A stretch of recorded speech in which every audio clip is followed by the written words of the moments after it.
তোমার 110 কোটি না 310 কোটি হোক, ইমানদার অল্পই অসংখ্য বেঈমানের মোকাবেলায় যথেষ্ট। আমার ছেলেরা যেদিন জাগবে, আমার নওজোয়ানরা যেদিন জাগবে, সেদিন ভারতের হাত পাও টিকবে না ইনশাআল্লাহ। আল্লাহ আমাদেরকে তৌফিক দান করেন, আল্লাহ আমাদেরকে হিম্মত দান করেন, আল্লাহ আমাদের যুবকদেরকে আগামীর ইসলামের জন্য কবুল করে নেন। আগামীর স্বপ্ন দেখি আমরা তোমাদেরকে নিয়ে ইনশাআল্লাহ। আমি চলে যাই, কোনো সমস্যা নাই। আনিসুর রহমানের রক্তে জমিন ভেসে যাক, কোনো অসুবিধা নাই।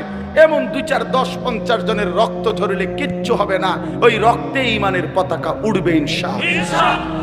তোমরা দুনিয়ার জন্য দুনিয়াতে ডুবে গিয়ে দুনিয়ার অর্থ বিত্ত সন্তান পরিবারের অহংকার করতে করতে শেষ পর্যন্ত কবরে পৌঁছাও হিসাব দিতে শুরু করলা দুনিয়া, অথচ আখিরাতকে ভুলে গেল। নিজেদের কবর